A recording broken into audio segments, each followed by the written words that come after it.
शुरुआत करते हैं कारगिल की ही खबर से, क्योंकि आज कारगिल विजय दिवस है।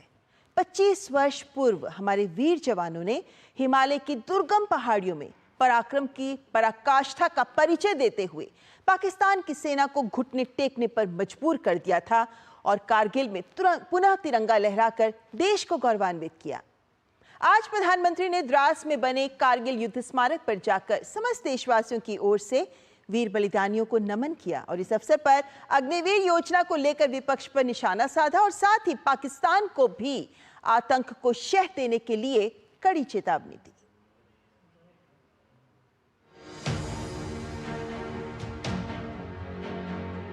मैं इन शहीदों को नमन करता हूं जिन्होंने कारगिल में मातृभूमि की रक्षा के लिए अपना सर्वोच्च बलिदान दिया।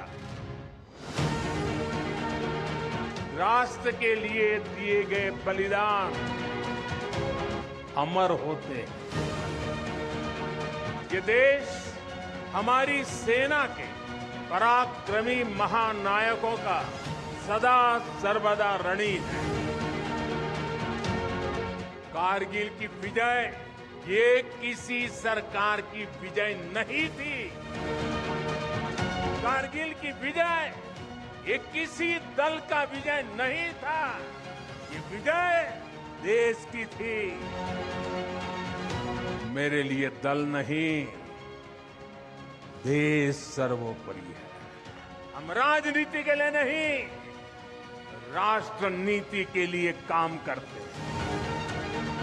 भारत माता की, भारत माता की, भारत माता की।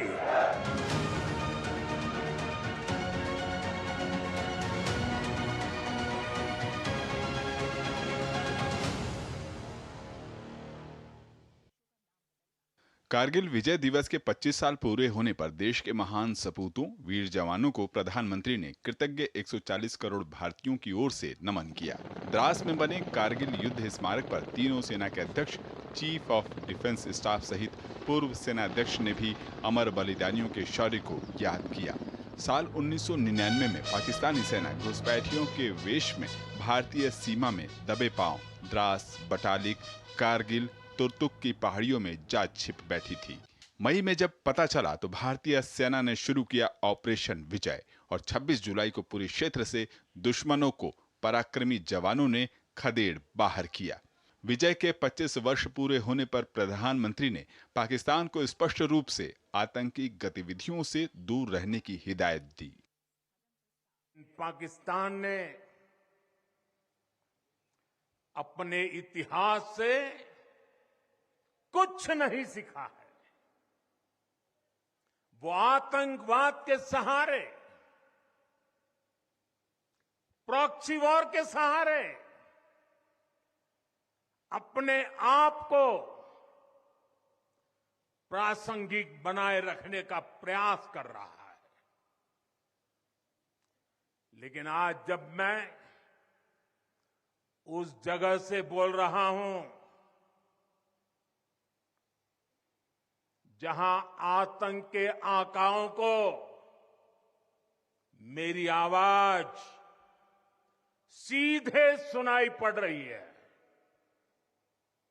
मैं आतंकवाद के इन सरपरस्तों को कहना चाहता हूं कि उनके नापाक मंसूबे कभी कामयाब नहीं होंगे।